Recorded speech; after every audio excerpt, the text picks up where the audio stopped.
right, welcome back to the Unfair Advantage podcast. How y'all fellas feeling? What's going on, man? I'm feeling good, man. Let's get into it. All right, well, I was promised this week that the picks are correct on my script, so I don't know who that was production wise. What, the NFL pick? Yeah, the games. Yeah, man. Sometimes. It's all right. Them games wasn't crazy anyways, man. We good.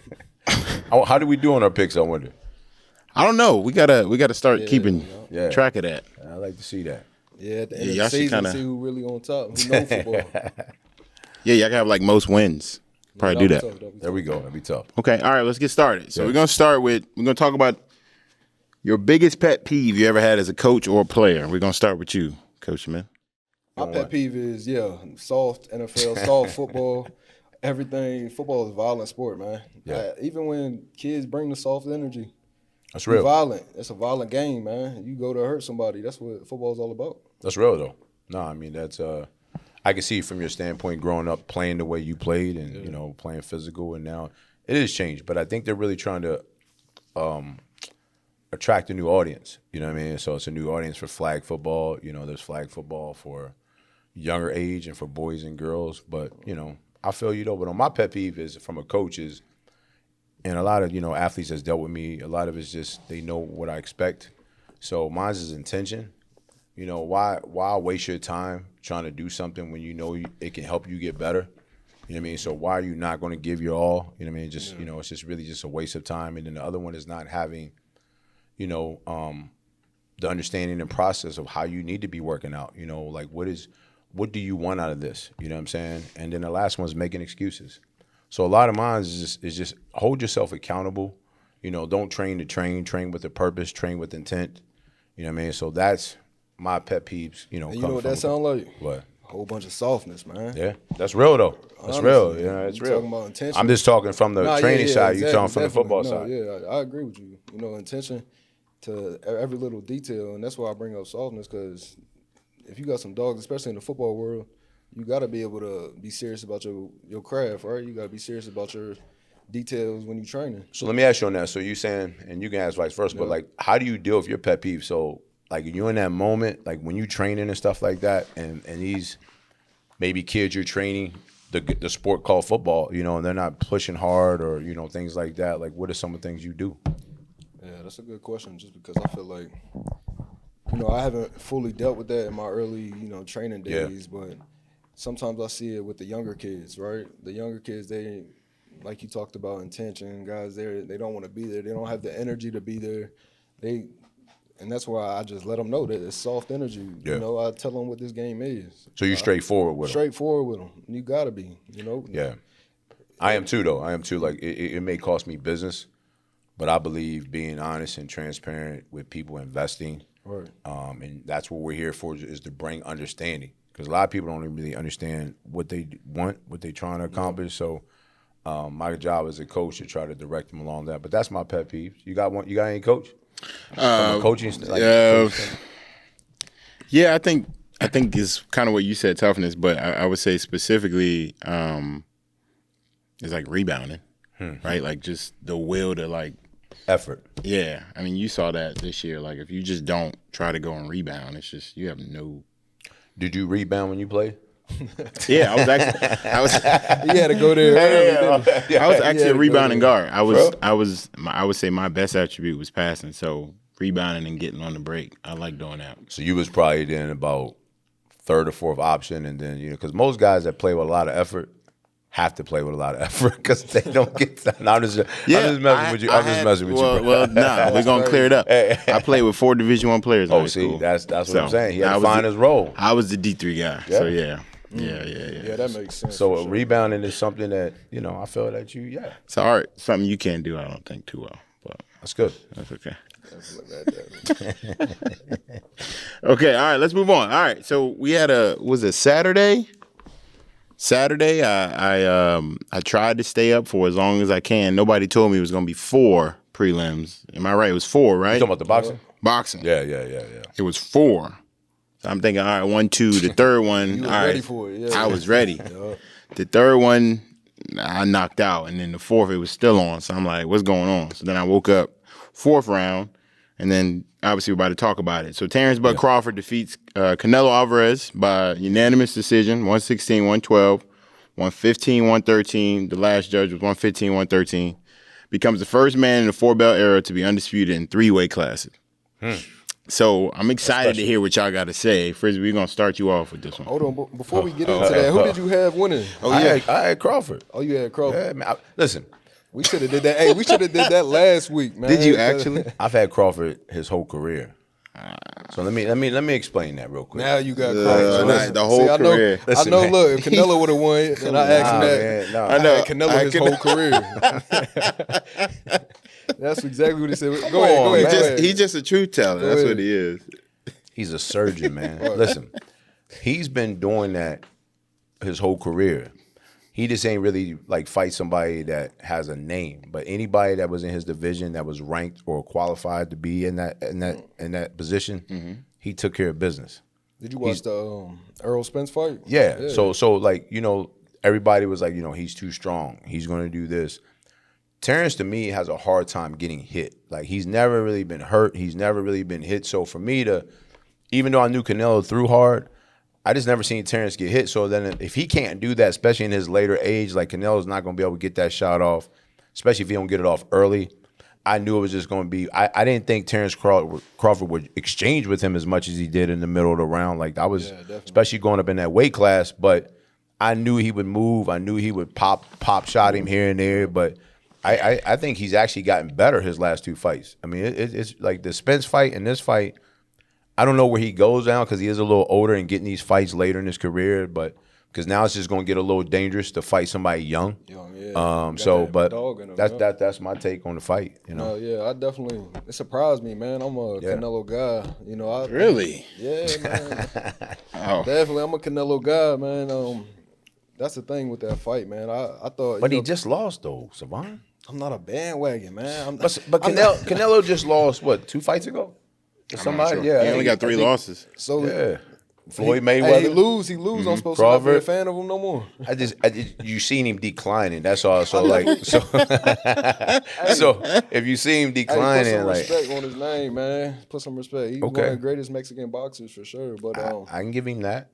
But nah, during the fight, he didn't want to give it to him. No, yeah, I can give him that. Definitely. No, just look at he always struggled with people that can hit him and move. People that can hit him and move. He struggled. Nah, man, I definitely. You even got to look at the fights he gave him with Triple G. Like, I'm just, you know what I mean? Like, every time he fought somebody that can move a little bit. Now, if you stand there and let him hit you, he gonna knock you out, but nah, then you really ain't tuned in with Canelo fights, man. I'm telling you. Just name them. You should. I'm not gonna sit here and name all his fights. Yeah, I do know them, but I want to talk more about the fight that happened on Go Saturday. Yes, sir. Because, I'm sorry about that. Sorry about that. I apologize. You good, man? Yes, sir. Let's talk about Saturday's fight. Go ahead. Hey, what surprised me was that Canelo's more of a he figures you out type of guy. Right? He's a figure you out type of guy. Okay. So I wasn't so surprised, in the early rounds that it was the way it was going. But I was just hoping for that next gear, right? The next gear from Canelo. What you think, man? No, I was shocked. Hey, that's a Crawford stand right there. I ain't gonna lie. He is stand. Hey, I was shocked to hear that Sunday. Canelo said that he just couldn't figure him out. Yeah, exactly. That was interesting. I've never heard him say that. Like, I just couldn't figure him out. You seen it in there. You see the frustration. Like after he shot him, he frustrated because he can't get off. Then the one clip showed him where he tried to knock Crawford's hand down and then hit him, and then he ducked that and then came back and hit him. That's when he turned his head like that. That was on social media yo, I can't hit this dude. He was mad about it, and that's what I think the special thing about that match especially was Crawford was just in him the whole time. You know what I'm saying? He was with him the whole way. He didn't give Canelo no time to breathe. He was. His confidence is crazy though.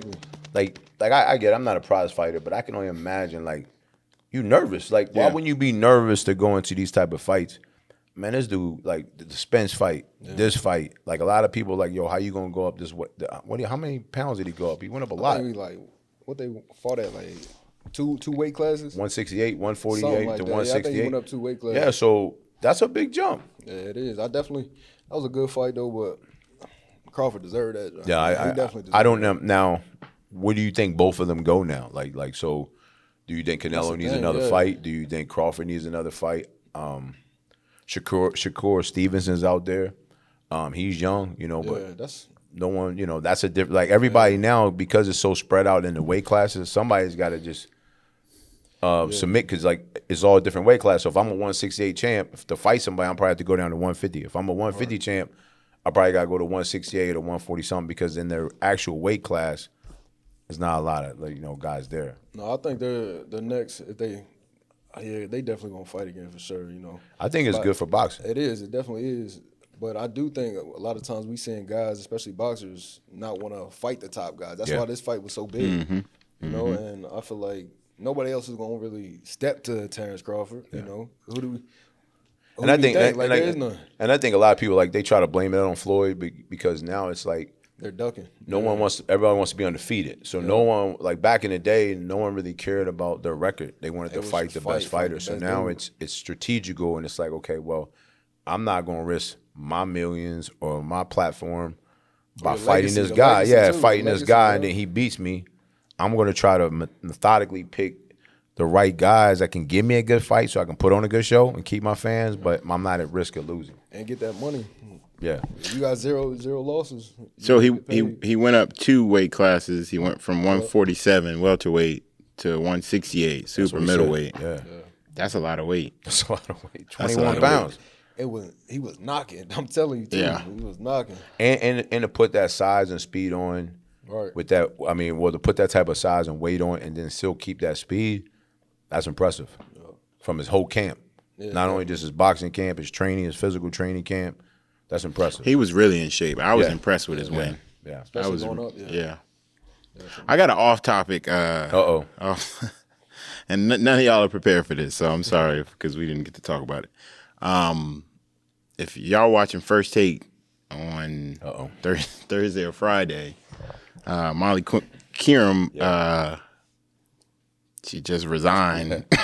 Resigned. She just I resigned. did see that. Yeah, and She was supposed to wait till the end of the year, but go ahead. I'm sorry. yeah, no, you good. She's supposed to, but I guess there was contract talks. Stephen A. Anyways, I want to hear what you guys got to think. But he basically came on the show on Friday, didn't look happy during the opening, like looked actually pissed reading it, like, and he talked about it later on the Stephen A. Smith show about, you know, it's none of y'all damn business. You know, it was contract talks. She just didn't like her contract, I guess. But it seems like, I don't know. What do you guys thought? Do you think Stephen A. is pissed about it? Do you think the show will be better? You can go. Do you think the show will be better without her? Yeah.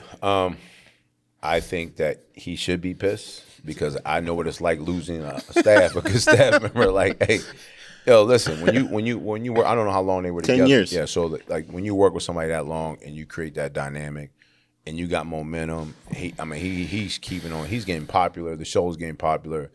And then that hiccup happens. Yeah, there's a lot of thoughts that go through your mind because you don't know, like, okay, now can we replicate this? You know, now am I going to lose this audience? Now am I going to go in a decline as being a host? Because right now I'm the famous guy. Whether she affects him personally, it's just the show itself. Because you could bring another person on there and then the audience don't gravitate to them. Yeah. Now the show loses viewers. Yeah. Now his reputation starts to decline. So it's a lot probably going on in his mind right now with he's had a lot of different, you know, from Shannon Sharp. He's lost some things. So he's trying to build rapport. And they can just, you know, people keep leaving. I think it's just going to be hard for him. Yeah, they definitely had chemistry. I think that's what's important. You know, she knew how to handle Stephen A. Yeah. Right? And support him, you know. Yeah, support him. You know, he'd get going, but she was like, all right, know how to. It's gonna be hard to fill that spot, and it's gonna be hard for people watching. Be like, dang, where Molly at, right? And he's such a superior like presence, so like she's the only one that could really like check him. Because they've been working. So now, together so long, now you're gonna bring somebody in that's gonna kind of let him maybe run over them for a while. Yeah. So I think that disciplinary part of the show they're gonna definitely miss. I mean, she's talented. You know, she brought good points and views, and nice looking woman, and That's so like it's easy on the eyes, dog. Ain't talk. Nah, she gonna do something. Yeah, for sure. yeah, She yeah. gonna do something. Probably her own lane for sure. Yeah. She definitely can. I think so. She got Yeah. enough years experience. Yeah. Yeah. I was just curious. And then the last one, probably we can't really get into a ton of details. Not the audience for that. But Dame Dash came on the Breakfast Club. I was thinking about that as soon as I saw it. Like, what would y'all think about that? Because I don't know if we ever gonna get a guest like that, but I don't know if that's. Did you see it? Did you see it? Nah, You see it? Dame Dash on there. I seen it. Oh, you when say you- it, so yeah. I I just gotta saw- go tap yeah, into that. The one funny day, part 'cause about look, it, I just seen it probably like 2 hours ago. Like No, it's crazy. I was watching it. So It's crazy. So it's crazy how though. I'll tell you. Go ahead, You go can ahead, back. go ahead. So you know, Dame Dash is all about being a boss and just always trying to sun people. You know, the way he talks to people. Like, man, he went on there, dude, controlled the whole episode, dictated it in a very like I don't know the word I'm looking for, but like in Provocative? Yeah, prerogative. Like he was like Yeah. Very every time he provocative. would say something, he was like, "Yo, stop interrupting me." Mm-hmm. So he wouldn't like give him time to respond. And he was like, "Yo, you gonna make me go off? You know, you keep interrupting me." So they started getting nervous. They didn't know how to interact. Yeah. So then him, Charlemagne. So he was like, he said, "Man, you know what, man?" He said, "You know what? You remind me of like female tendencies." You know, he said, "Yo, you got into a career of gossip." Like he was like, yo, he was really like just going at him, and it got a little uncomfortable in there. But he's just so aggressive when he talks to people.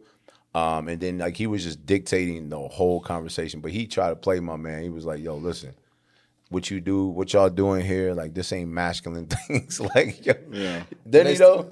It was. They posted it. No, Yeah, it was still bad. live. He was mad because Charlemagne gives Jay-Z so much respect, and then they were talking about Dame Dash being in debt. He was like, "My house is bigger than yours." Yeah. And Charlamagne was like, "Man, you on some real childish stuff." You know what I mean? It was like my house, but Dame he's hurt. He's very hurt. You know, when you with that Rockefeller and you got that type of presence in the world, and then you lost Aaliyah, you know, and then you lose kind of, you know, your brand. You know, you was with that brand, and Jay-Z just took off. And you know, he was talking about his debt. He was talking about his taxes. He was talking about he owed $20 million in taxes. Dude, they was killing. He was It's getting on him, man. he was just like It was bad.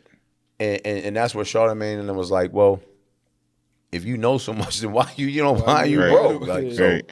But anyway, Why you in this to answer position? your question, I hope we never have a guest like that because it I was don't very know. uncomfortable. Man, I don't know what we do with that one.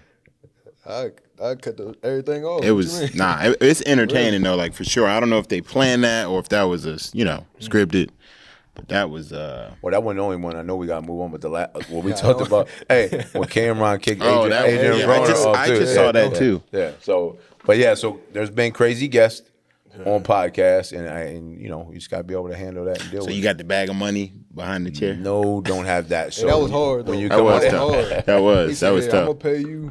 Got the bread. start Yeah. counting. Why he counting so much though? He was like, Yeah, yo. that was hard. That was But anyway, All right. Well, I'm sorry to get us off that's topic. good. All right, let's get to kind of the main piece of the episode. Yeah.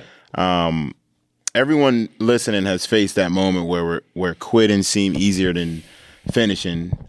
Coaches, talk to me about a time you had to really dig deep and push through. Whoever wants to start. Yeah, I'll go ahead.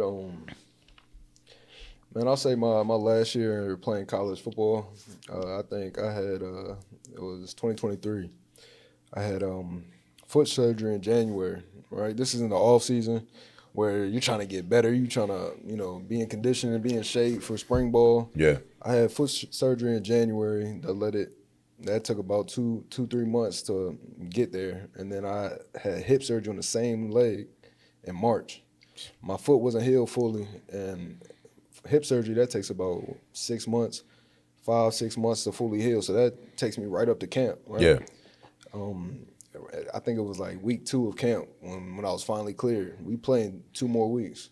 So I started getting those moments of, we're getting closer to game time. I'm still not feeling like I got better in the offseason. I think I just got back to where I was after last season. And I feel like going into game 1, I didn't have the best game. I dropped a punt, turnover, didn't score. I think I had about like 20, 30 yards. It was probably my worst game, honestly. And at that moment, I was like, man, can my body handle this anymore? Should I just, just call it, this is last season, call it it, And then it took me a couple practices, I think 1 or 2 more weeks, where I finally was like, just sticking it out, man. Telling myself like, man, I've been doing this too long. Yeah, I've been playing the the game way too long to sit there and just give up now, right? Yeah. I've had a dream since I was 5 years old, right? Yeah. And I felt like in that moment when it started getting like game 3, 4, I was like, a switch just hit me. I was in my mind, I was sitting there, you know what? Stop beating myself up. Stop, moping around, holding myself down just because what I went through that past offseason. So then eventually I just went in my mind and said, this game is the one. And eventually I prevailed, I had a good game, got my mindset back right, and started heating up towards the end of the season. So I definitely feel like that was probably the hardest time, the moment where I felt like, I'm going to quit. I'm going to stop doing this. But you can't, you can't. Especially as a college athlete, you're going to have those moments to where, I'm down. Like, is this what I really want to do? Is this the adversity that I'm going through, the pain through, surgeries, injuries, the comeback stories?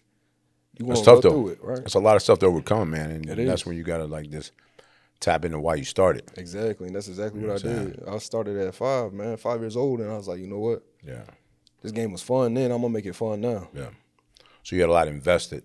Exactly. Because it's the investment we do, man. That's what, and I guess I'll get mine, you know what I mean? Sure, yeah, I'm gonna be real, you know what I mean? Mine's gonna come from the business side. I'm a business owner, so for our audience out there, for small business owners, things like that, you can go through some times of struggle, being a business owner. And I just had that experience not too long ago, a few years ago, just, transition, turnover in staff, trying to implement new systems, trying to get your staff up to par, where you need to be. So when that happened at that time, I had already been in the business a long time. So I'm on the fence now, like, is this really worth me keep going? Like, I've already got so much time in. Like, it was easy for me to say, hey, you know what? I had a run, you know what I'm saying? So, we're probably looking at year 10, you know what I mean? I'm almost in 13, so this happened probably year 10. So I could say, hey, you know what? I've done enough. Let's walk away, stop stressing this. But I like I told you, I reflect back, why did I start? And my goal was to provide this community, these kids with a good program, that can help with them, achieve their goals or whatever that is athletically. So I had to dig deep and I had to figure out, okay, so what's going to be the process? And then I had to have understanding that there's going to be a lot of pain in the progress, in the process. But at the end of the day, I got to realize, like, I can't quit because it got hard. You know what I mean? Like, what am I teaching my kids when I want them to push through things that's hard? So strapped on my boots, got more discipline, showed up every day, built my staff, built a new culture, and that's what we're doing now. But I definitely have been there at that moment, at that brink, where some other people have different stories, whatever, but where you really want to quit. Yeah. Did you have a lot of self-doubt, At that point, no, because I was always 10 years in. It was just really just confusion, it wasn't like my first year, so it was like, so I'm like, well, this don't really work. It was like, what really went wrong? Right. You know what I mean? So that's where the thought process had to come. It's like, am I really trying to reinvent this, or is this worth me to try to recreate in my time?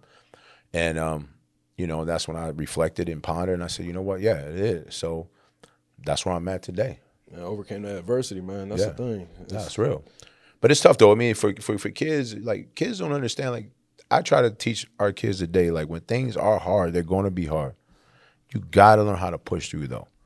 You know what I mean? And kids don't want to be uncomfortable, and that's why a lot of them miss out with the goals that they can definitely achieve. So, but that's my whole, my whole thing regarding, going through some adversity and things like that. And it's happened in sports as well, but I just use the business as a reference. I like how you use the business side, man. I always tell my athletes, you're going to deal with adversity, especially in this game, man. Sure. You're always going to deal with adversity. Yeah. It's really about how you bounce back. And it sucks, though. Especially like when you're like, when you are like on a trajectory and then something like you just went through, like them little injuries and stuff like that. Yeah. It's so frustrating and heartfelt because you are invested. When you're invested, like, and that's why I try to tell kids, you're missing out. Because when you really invest in something, dude, there's nothing that can replace that feeling. And you set goals for yourself. Yeah, man. Setting them goals for yourself, and then you got a roadblock in the way. It's like, man, why is this here? But it gives you more fulfillment when you learn from when you get through this block and then do this block and get to that part. You're a lot happier, man. For real. Exactly, and then you look back like that journey was wild, but it was worth it, right? Yeah. Yeah. I appreciate y'all being vulnerable with that. I think that's a lot of people still struggle or think that everything is just perfect and they're not going to go through anything, especially when they're looking at you guys like you, as successful as y'all are. Yeah. What I would ask this, and we did talk about the portal last episode, but what would you tell a parent whose kid is thinking about transferring or quitting? What would be like some advice for them if you had to give them something quick? What would that be? Want me to go? Yeah. Okay. My advice for that is, I think, educate yourself on what that decision is going to be. You know what I mean? Do a lot of research. You know, don't make it emotional. You know, have emotional intelligence and say, you know what? First of all, why are you I mean, we need to figure what that is. You know, just you don't see yourself playing. You know, do you feel like it's unfair? So my thing is do a little bit more investigating and research, not only just from what's happening in your current moment, but also what's available for you. Yep. You know what I mean? And I think once you do your due diligence of really researching what's out there and somebody may want you, like that's a good thing about being wanted. Exactly. You know what I mean? So somebody may want you. If you can check all those boxes, then I think that's making an educated decision by after you do all that though. Yeah, definitely. I like that. I think you know, a piece of advice I would give them is just understanding all possibilities, right? Because there's a lot of guys, especially there's not a whole bunch of guys who enter the transfer portal and have all these offers. There's guys that get in the transfer portal and never get out. Yep. You know, they get stuck there or got to go find a job. So just understanding all the possibilities and What could go wrong? and right? what can go wrong. Yep. And then just like you said, man, you know, research, Yeah, understand. man. And you know that. I mean, Yeah, I'm pretty yeah. sure you Understand. may have wanted to transfer. I'm pretty sure where you was at Richmond, there were some opportunities that you could have maybe transferred. And what made you stay though? Injuries, injuries. Hey. You did your own investigations? I did my own research on myself. I There said, you- yeah, this I'm ain't staying gonna right work. here. But, It's like, I'm man, gonna stay right here. I said, this ain't gonna work. But yeah, Grass ain't definitely, always greener. Yeah, grass. And like you said, why are you leaving? I Yes. was about to be a starter, man. Yeah, so yeah. And you would say the same for quitting, right? Quitting as well. Oh wow, quitting. Yeah.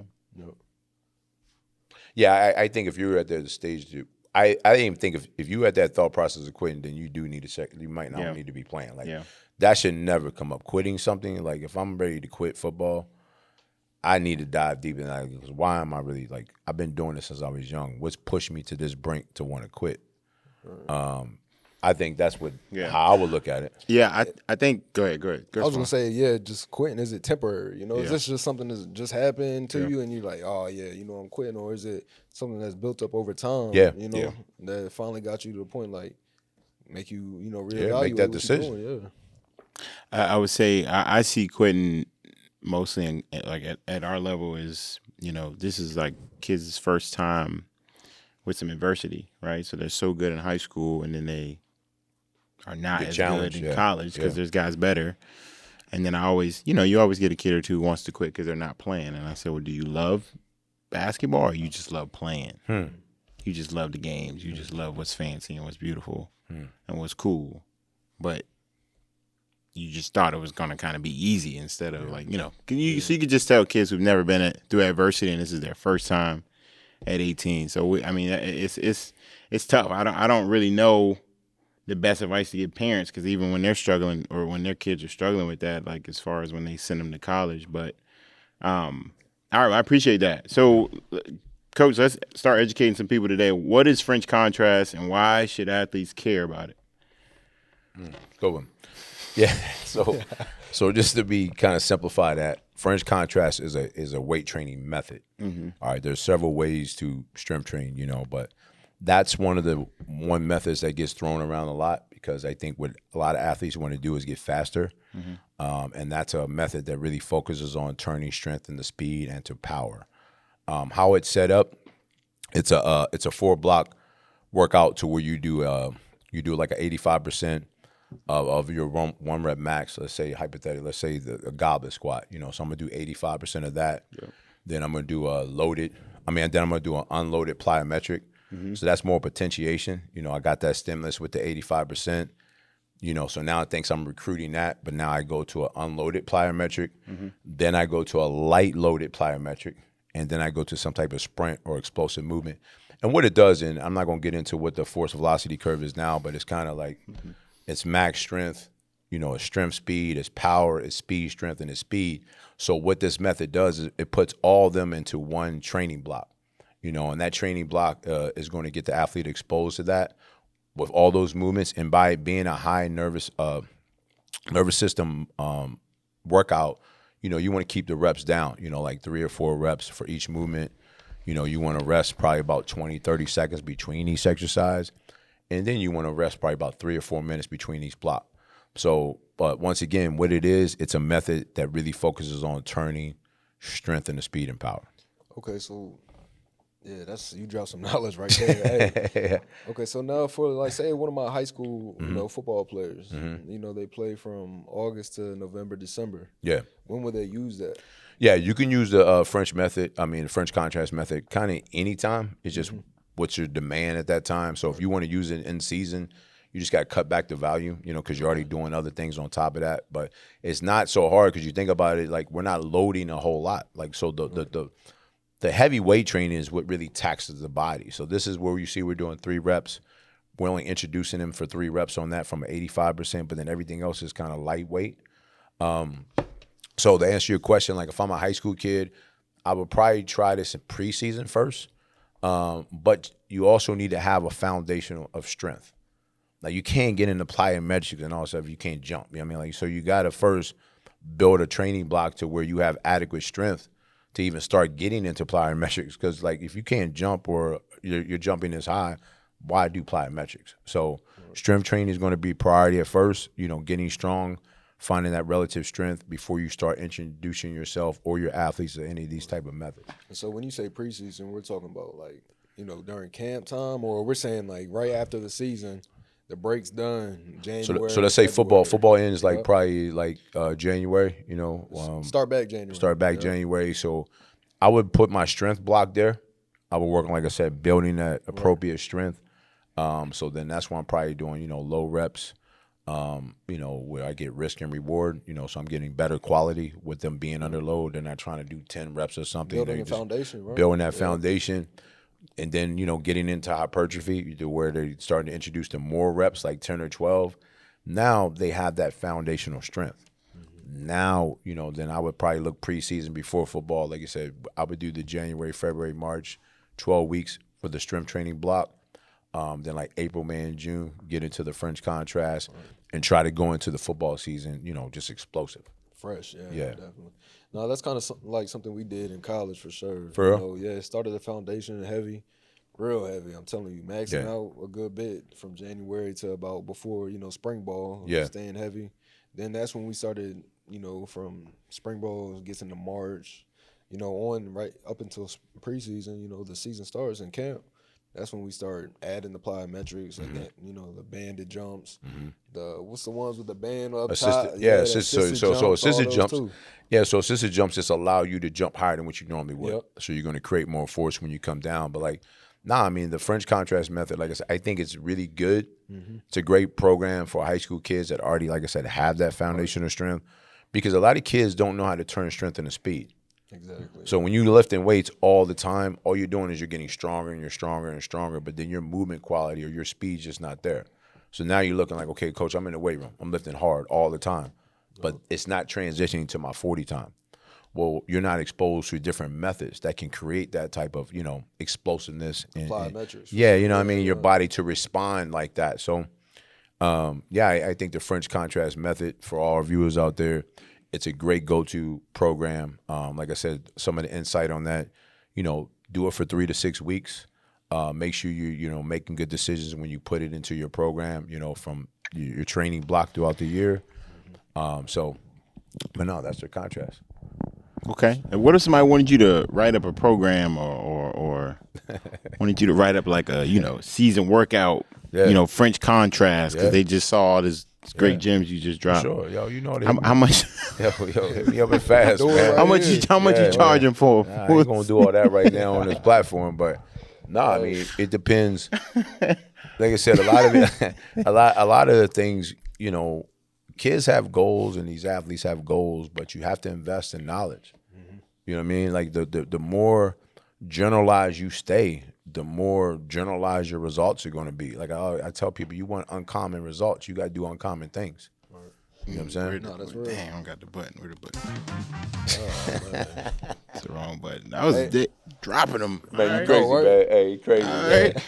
Hey, so is that what you do? That's what y'all do here, right? Yeah, so Oh, he now put you the got secret jokes. out. Look, Nah, I'm just playing. No, that's some of the stuff we do here. Some of the I might stuff. start a training facility. Hey, you stupid. French contract. Search contrast method, but we will be dropping different methods on different episodes because I think it's important to kids get exposed to what else is out there, and not putting it all just on the coach, but also not just doing your own research and then doing something that's really counterintuitive because you don't have that adequate strength. You ain't even supposed to be doing it. You know what I mean? So it's like that's why finding a coach and really kind of see where your baseline is. At least always doing that, so then you kind of know what kind of load and what kind of demands you should be doing. Because sometimes, like I said, all work ain't good work. No, definitely. I did have another question. So, do you start that like at early age or? No, like that's a very developed program. Exactly. Like I so was that gonna one say. like that takes time. Years of experience. Lifting weights, years of experience being introduced to load, and then like I said, because what you're doing is you're challenging your nervous system. It's hard to do things fast. Mm-hmm.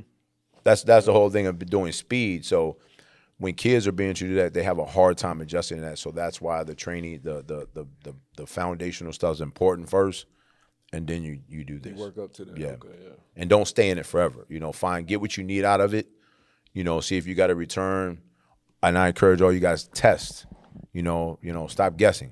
You know what I'm saying? So like test, find out where you're at. How is your workouts really working for you? So And come to fast, right? there you go. All right, Coach man. So let's talk about some running back stuff. Now. I've been waiting for this one. Yeah, that's what I wanted, man. Uh-oh. All right, so he got a chance to drop some gems. So now it's your turn. Okay. For all the running backs out there listening, what you got for them? Man, I don't know. You dropped a lot of knowledge on them. Yo, you stupid, I don't man. want to give too much out, but I feel hey, but I know you've been playing that position since you was a Yep, kid. So definitely. like, No, so yeah, I just to got give you some help though, real quick, because I want to know this. You grew up. No, hold on. I want to know this because it always seemed easy for you, yeah. and it ain't gonna be easy for everybody. No, so you're how right, do you're how right. do you? You know what I mean? So No, you're I'm right. sorry, no, but go no, ahead. No, I was just messing with y'all, man. One of the things I got three things that I really, stress to my guys. As being a running back, the most important thing in this game is ball security. That's one of the first things And we that'll start get you with. taken out. Yeah. Hey, you can't stay on the field if you fumble the ball, yeah. right? So, I'll drop some training things that we do, just to work on ball security. Okay. We'll take the resistant bands, kind of thicker bands, Okay. and we'll wrap that around their arm right in between where the football is at, right?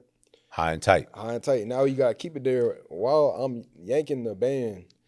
They're sitting there going through a drill that's, not high intensity, but just making you focus on keeping the ball high and tight. Mm-hmm. Right? So another thing that I focus on is with my running back is, you got to have vision. You got to be able to have vision to play this game as a running back. You teach that, or you think people have that? Nah, guys definitely have it for real, but the way that I teach it, I'm gonna keep just going with some. See, you got me dropping too much. No, I got you, but that's real though. That's real. Yeah. A lot of times, guys get stuck on worrying about what's just in front of them. A lot of times, I tell them as a running back, you should already know what you're gonna do with what's in front of you. So I teach a lot of second level cuts. Right. The way that I do that is we'll put cones. They got to make a cut on one cone, but at the second level, they got to react. If I go this way, you got to make sure you react already and see which way that I'm going to use your vision, right? And then the third thing, I would say, just being a versatile guy to be able to catch the ball as a running back. Running backs sometimes get one-dimensional, right? We sit there let's run someone over, let's, just run straight, run fast. But now the game's evolving so much to where passing the ball, we got 5 receivers out there is the way that it's going, right? But we're seeing some of the best running backs in the league, the Gibbs, the McCaffreys, making plays, staying on the field, catching the ball outside the backfield. So we'll just do, running back routes. They'll even get into the slot sometimes, just teaching them routes and different ways to get open. And that's kind of things that I stress the most with my running backs, especially early to let them know this is what I focus on.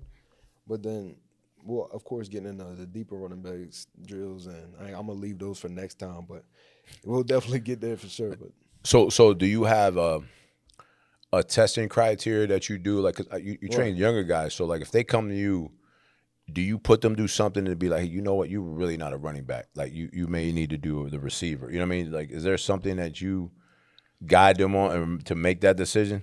right, most of the time with my young guys, being very honest, I'll have a physio ball, and then a lot of times if I see like a certain type of move, a spin move, a lot of guys like to use a spin Comes move. naturally, right?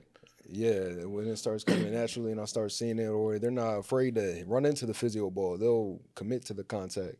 Then I'm like, okay, you running back, you can play running back. But then the guys that, want Try to stay away from the contact. Stay away from Got shy you. away from the contact. Yeah. Don't want to see the hole, don't want to do their own cuts. You starting to get an idea that, they're not meant to be a running back. They can play receiver, even DB. And even if they can catch too. If they can't catch, then you gotta play defense. No, that's real though. I mean, somebody self-evaluating, and maybe stopping a process that shouldn't take so long. Like some guys need to get that reality early so they don't spend so much time, trying to chase the wrong position. No, yeah, definitely. I think we said that a good bit of times. But I like to, don't stay one-sided. If I see a running back, play linebacker. If you can't, play defense. Play a little bit of everything, right? Take that athleticism. Especially on the early, side. especially young, middle school. They might have to, right? Got you. Definitely. That's what I stress the most. Yeah, that's real. How much it costs? Hey, How much it costs for private for running back sign up? I'll work with you. I'm early. I'll work with you. Nah. You know what? That man crazy, man. No, we appreciate that, man. We appreciate for that. Before we get to the picks, Carly Irsay, I think I'm saying her name right. She's the Colts owner, has gone viral again for being a micromanager. If y'all know what I'm talking about, she likes to listen to the play calls. She likes to know what's going on. She likes to be in locker room. She likes to be hands on. Extensive Jerry Jones. Yeah. I just want to know what do y'all think about one micromanagement and that technique or whatever you want to call it, and then how would you feel about? I mean, you guys are both football guys, like micromanage. I don't know. I was going to add that to talk about today, because then I don't know if y'all just adding on top of that. We saw Tom Brady in the coach's box too. Yeah. Right. Yeah. And it's I'm not mad at it, honestly. I mean, if she knows football, loves football like that. Does she know football like that? I mean, who knows? What do you think said she's doing for show? You said she's the owner. She's the owner. Yeah, She's the owner. She can do what she want to do. You know what I'm saying? Like, Of course, it just but get to that point now. That's her investment. Well, I mean, I get it, but it's just It could offend people. It could offend coaches and things like that. unconventional. Yeah. It's unconventional. I just feel like you hire somebody. Are you gonna? If I hired you, would you think I trust you if I'm listening to what you're calling or what you're doing? Maybe she's self-evaluating the team this year and seeing what habits they're doing, and then maybe she's gonna. But she did it last year too. Oh, well, Yeah. I don't know. She did last year, and people are saying, "Oh, it's working. It's 2-0." But maybe they don't Yeah, care. they are 2-0 this year. Actually, they beat them. Yeah. Yeah, definitely. So it may be working. So It might be, yeah. But Yeah. I mean, that's the same thing I would say for. I don't think the Raiders might. I think they 1-1, but with Tom Brady, he's in there coaching. If it's working, if it's helping, then Right, but that's Stick Tom to it. Brady, right? I mean, of course. But at the same time, you still gotta understand he's an owner as True. well. So True. But he knows exactly what he's doing. you talking well, about you just don't. You just saying she don't have the you football coming off knowledge. You said like- it, I ain't you said it. coming off like she She doesn't might have it, football though. knowledge. Yeah. See, come on, man. Nah, let's. She zoom right. in. She don't got she Tom Brady writing- knowledge, but. She's writing plays on. She don't know what she's writing down. So what do you think she's listening for? Just to see how the coaches are? Yeah, I think she's looking at interaction. I think she's looking to see who messed what up. So she's not. You think Tom Brady's looking at it more as like a football guy and try to get his team to win, coaching? Yeah, But she's looking at it as an owner. yeah. I think he's looking at it as that's not a good like culture, or that's not the right things we should be doing using our personnel. She's looking at it as somebody pointing blame. I think she doesn't know what she's doing. She don't know the Sound like a plays. hater, man. I'm just saying the average person don't know X's and O's on football, so I'm assuming she knows. mean, she might. She the owner of. All right. Well, a you trying to make me football look team, like the right? bad guy or something. I mean, he quiet over here. That's why he quiet over here. Hey, I ain't quiet. I just, quiet. when you told me she was the owner, man, she gonna do what she gonna want to do, man. This is what it is. Now, is it right or anything? I get what you're. Yeah, I'm asking. Do you like micromanage? I don't have to say that I don't like it. I understand it. I can see where it could be, from Man, an you owner. potted, What? man. Nah. What's going Hey, on? potted. Nah, because I've had to use that tactic at work, though. I mean, I don't have to micromanage, but then sometimes I had to micromanage and it worked out. So that's what I'm saying. That I see both sides. Oh, really? I never seen you micromanage. Yeah, had to sometimes. Really? Yeah, I got to see that. yeah. You don't want to see I that. got to. I got to see you do that. Yeah. Savon, you like to be micromanaged at work? Hell no, man. Okay. Nah, leave me alone. I got it. I know. Get my work done, right? Yeah, I know Okay. what I'm doing. All right. I'm just curious because I didn't know if y'all saw that or not. All right, let's get into picks. One word or one sentence. Y'all like to explain y'all. Y'all like to explain y'all picks. All right, Dolphins. Thursday night football coming up. Dolphins versus Bills. Bills, man. MVP Bills. Yeah, Bills. Okay.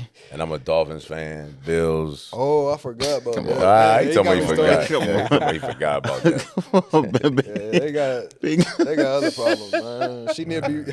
Hey, she need a micromanage. I used man. to be excited going to this game like 3 Yeah. years ago, but now it's so one-sided. Did you get angry at just when they had the team meeting and he said I could care less about the meeting after week one? I mean, I thought it was a good answer. I'm just curious what you thought as a fan. Bad, man. Culture's bad. McDaniels, I mean, he's a cool dude, man. He's just a coordinator, though. He's not a head coach, you know what I mean? And it shows there's no authority, there's no respect. So, it's gonna be a long season. How do you? Hey, my bad. You No, said you- one. How do you feel about Tua? I don't know if you saw that he was like, I'm not a half as a quarterback as Josh Allen is. Yeah, you know what I mean? Come on, man. What kind of mentality is that? That's a Dolphins. That's a loser mentality, man. That's why I said culture's bad, man. We just got to. What's he supposed to say? He goes, was he half the man? Man, come on, man. You see, I respect him as my peer. We play against each other, and I respect what he does. But I'm coming to play too. Maybe he's just speaking facts though. Maybe he's just saying what everybody. The whole Dolphins team was like, man, what? All right, next pick, please. Next pick. Come on, man. you said one word. Let's do it. Yeah, you said one word. All right.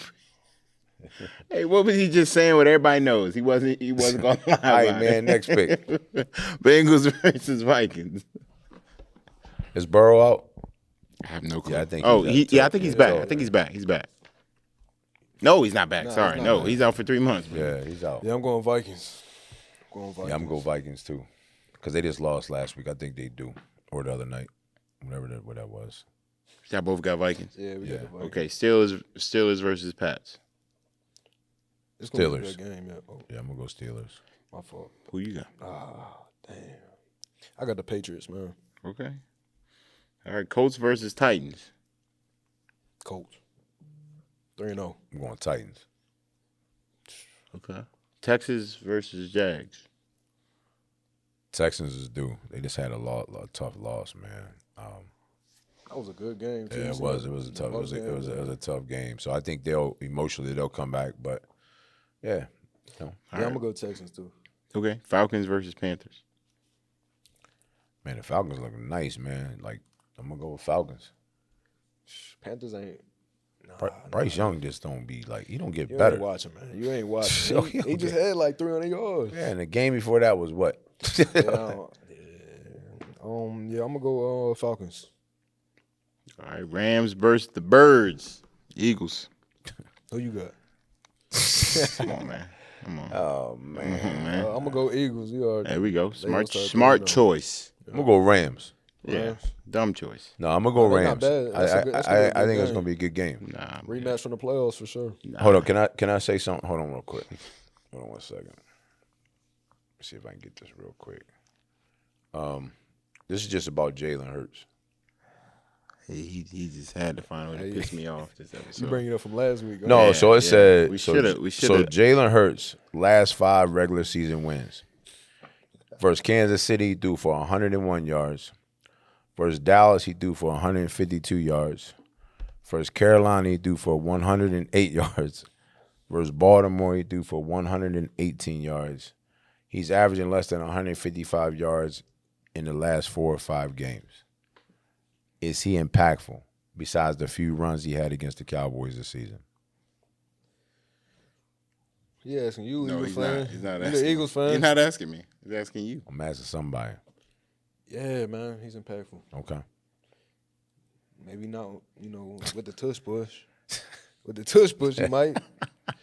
Why you look salty? hey, over I there? just- The way we play, we play to win games, and that's clear how we play. I know somebody's about to be mad though. Who? AJ Brown. Yeah, he'll be all we right. said it at the same He'll time. be all right. He was the same get way no numbers. earlier last season. Hey, as long as he could get another one of these, he gonna be just fine. All right, man. Next pick. Yeah. So nobody entertaining that. We win. What did Chris Jones say? Man, you got 100 yards. Man, we just won the game. That's That what was you worried hard. That about. was hard. That's what you worried That's about. responsible real. for that. Yeah, don't get me started. All right, Jets versus Bucks. Bucks, man. Baby. Yeah, I'm gonna go to Bucks. Y'all agreeing too much. Raiders versus Commanders. Raiders. I'm gonna go Commanders on that one. Is Jaden Daniels out? Raiders. I'm Nah, not you sure. already said I'm gonna go Commanders still though, because they got Mariota. I'm going with Commanders no matter what. Okay. That's your second team, right? No, Oh. Packers versus Browns. you know Micah. Yeah. You know Parsons is They coming. top 3 I'm team going in Green the, Bay, in the man. NFL, man. Packers. Yeah. Saints versus Seahawks. I'm gonna go Seahawks. Yeah, these games are like God. Seahawks for sure. Yeah, All right. Cardinals versus the Niners. these are a lot of miscellaneous games, but no, I got the Cardinals. you just game you don't even really gonna watch. Nah, You know what I no, mean? they It's just like, out there, you just man. making a Tell pick me. like You gotta have a red zone. You gotta pick somebody. So Got out of red zone for these, huh? yeah, it's gotta be red zone watching these games. I'm gonna go with 49ers. I know you're going to pick the 49ers. No, I said Cardinals. Oh, really? Oh, wow. Okay. I think that game's gonna be better than people think. Cowboys versus the Bears. This game will be good too. Oh man, I'm going to Bears. I can never pick the Cowboys for. I'm gonna go with Cowboys. Yeah. Sunday Night Football. Chiefs versus the Giants. Chiefs is due. They have to win. Man, that boy Neighbors is cold, man. Yeah, he is. That boy is cold. They just have to win. If it was like a different situation, they own so too. They got, yeah. they gonna call that. I don't know, man. They're not scaring anybody anymore. Just Like saying. Nick Saban, right? Yeah. All right, Monday Night Football. Lions versus the Ravens. Yeah. Dang, that's going to be a good game. Lions versus the Ravens. That is a good. I ain't know they had that game. That's a It's good not game. gonna be a good game. You don't think so? I got Ravens though. Yeah, that's my team, Ravens. Lamar, Action Jackson. Action Jackson, about to put on That's a my show, guy. man. Monday night. He said, "Yo, you about to put a show on." Now I think Baltimore. Okay. They do. Yeah. Okay. That's it, right? That's it. Or is that it? That's it. Y'all got anything y'all want to lead the people with this episode? Look, he got the phone out again. Look. He do. He getting ready. No, I ain't got nothing Last today. week you was. You go tonight. Oh man, Hey, I love it. This is the best Nah, part of it- the episode. it is, man. It's I the love best part. ending Y'all act it. like it's Well, not. I'll take your part. Just let me say this. go ahead. Let me Yeah, just take say my this. part. I Y'all got act something. like the ending's not coming. That's what y'all forgetting the ending is Nah, coming. ain't Go worry. ahead, go Hey, ahead, listen. All right, go ahead. Listen, guys, I hope you guys enjoyed the show. Hit the like button, subscribe, follow us on all Unfair Advantage podcast platforms. Hope you're enjoying the content. Tune in every week, man. I'm telling you, we're going to have all these raw conversations every week. Appreciate you. That was fire. I like that. I like that one. I'm gonna do that next week. Well, I still don't got one. No, I got one. I got one. Listen. Hey. You got to be patient. Tomatoes. Hey, I'm gonna put. I got it. Okay, here we go. Hey, y'all Go laughing ahead. in the Go ahead. background. Hey, y'all Go laughing ahead. in the Go ahead. background. You got to be patient when you're becoming someone you've never been.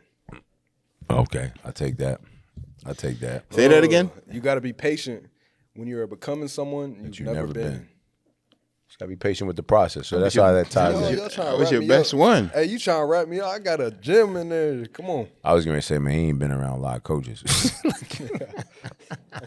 Go ahead, man. Finish. What you got? There we go, Blue. I know you got Nah, some. I'm good. That's a wrap. Yeah. We'll see You y'all ain't- next. Hold on. You ain't got one. No, I just- did your part. Nah, they liked yours, man. No, Go ahead. I They did said- your they part, said they man. liked your I'm gonna joint save it last for week. next week. So that's why they need to tune in. You know what I mean, for the next one.